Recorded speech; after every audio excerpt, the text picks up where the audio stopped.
প্রজন্ম থেকে প্রজন্মে বদলাচ্ছে পৃথিবী।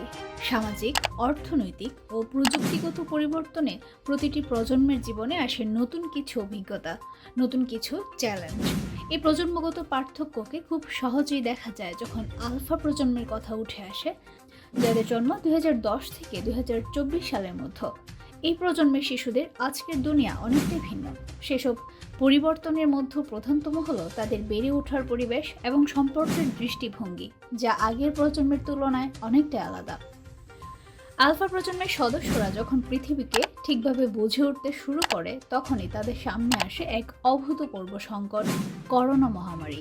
সারা পৃথিবী কাঁপিয়ে দেওয়া এই মহামারী পৃথিবীকে তাদের কাছ থেকে এক অচেনা এবং অস্বাভাবিক জায়গায় পরিণত করেছে। স্কুলে যাওয়ার আনন্দ, খেলার মাঠে দৌড়ঝাঁপ, বন্ধুদের সঙ্গে সময় কাটানো, এসব তাদের জীবনে আসতে পারেনি, কারণ মহামারী বিশ্বজুড়ে একটি অচল অবস্থা তৈরি করেছিল। এই সময়ের ছোট্ট শিশুরা যখন স্কুলে যেতে শিখেছিল, তখনই তারা অনলাইন ক্লাসের সঙ্গে পরিচিত হয়ে যায়। আগের প্রজন্মের জন্য যেরকম একটি সক্রিয় পারিবারিক জীবন ছিল, সেই জীবনে আলফা প্রজন্মের কাছে অনেকটাই সংকুচিত হয়ে গেছে। এমন সময় বেড়ে ওঠা শিশুরা তারা পরিণত বয়সে কি হবে তা সময়ই বলে দেবে, কিন্তু এই মুহূর্তে তাদের সম্পর্কের ধরন নিয়ে বেশ কিছু প্রশ্ন উঠছে। তাদের সম্পর্কে তারা নাকি অমনোযোগী হয়ে যাচ্ছে। অনেকে বলছেন তারা একটু বেশি আত্মকেন্দ্রিক হয়ে উঠেছে। পরিবর্তিত পরিবেশের কারণে তাদের বেড়ে ওঠার পথে অনেক কিছুই আলাদা। একটা সময় ছিল যখন শিশুরা তাদের ভাই বোন বা পরিবারের অন্য সদস্যদের সঙ্গে সহজভাবে কথা বলতো, একে অপরের সঙ্গে খেলাধুলা করত, প্রতিবেশী শিশুদের সঙ্গে মজা করার সুযোগ ছিল। কিন্তু আজকের শহুরে জীবন সেই সুযোগ অনেক কমিয়ে দিয়েছে। এখনকার শিশুরা মনের কথা প্রায়শই সরাসরি মায়ের কাছে বলে, কখনো কখনো অসম্মানজনক কথা তাদের মুখে চলে আসে। তাদের কথাবার্তা অনেকটা সরাসরি হয়ে থাকে, যা অনেক সময় বড়দের কাছে অস্বস্তির সৃষ্টি করতে পারে। তবে এটাও ঠিক যে প্রতিটি প্রজন্মের মধ্যে ব্যক্তিত্বের পার্থক্য থাকে। আলফা প্রজন্মের সবাই একরকম নয়, তাদের মধ্যে ভিন্নতা রয়েছে। মহামারীর পরেও আলফা প্রজন্ম প্রযুক্তির প্রতি নির্ভরশীল হয়ে উঠেছে। তারা শিক্ষা বা বিনোদন সবকিছু প্রযুক্তির মাধ্যমে নিতে পছন্দ করে। প্রযুক্তি তাদের অনেক কিছু জানার সুযোগ এনে দিয়েছে।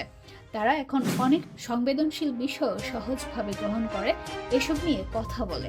তবে এই সহজতার মধ্যে কিছু মানুষ বেয়াদবিও মনে করতে পারেন। যেহেতু তারা ডিজিটাল ডিভাইসের সঙ্গে অভ্যস্ত, তাই তাদের মধ্যে সহিষ্ণুতা কিছুটা কম হতে পারে, বিশেষ করে পারস্পরিক সম্পর্কের ক্ষেত্রে। দ্রুত ফলাফল পাওয়ার যে তাড়না থাকে, তা কখনো কখনো মানুষের মধ্যে ধৈর্যের অভাব তৈরি করে।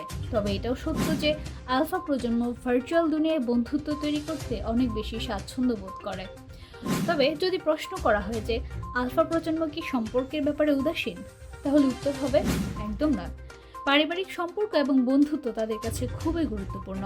বিগত কিছু বছরে যখন বিপদ বা সংকট আসছে, আলফা প্রজন্ম তাদের দায়িত্ব নিতে কখনো পিছপা হয়নি। ২০২৪ সালের বন্যা দুর্গত মানুষদের জন্য তারা তাদের সর্বোচ্চ দিয়ে সহায়তা করেছে। সামাজিক দায়বদ্ধতার এমন দৃঢ় মনোভাব এই প্রজন্মের মধ্যে রয়েছে, যা তাদের মানবিক অনুভূতিকে আরও স্পষ্ট করে তোলে। সময়ের পরিবর্তনের সঙ্গে সঙ্গে সমাজের প্রতিটি অংশে কিছু পরিবর্তন আসে, তবে এই পরিবর্তনের মাঝে মানবিক অনুভূতি বিকাশ থেমে থাকে না। সম্পর্কের মূল ভিত্তি তো ভালোবাসা ও পারস্পরিক বোঝাপড়া, যা যুগ যুগ ধরে অটুট থাকে। আলফা প্রজন্ম তাদের নিজস্ব পথেই, তাদের নিজস্ব বিশ্বে সেই ভালোবাসা এবং বোঝাপড়া আঁকড়ে ধরে রেখেছে।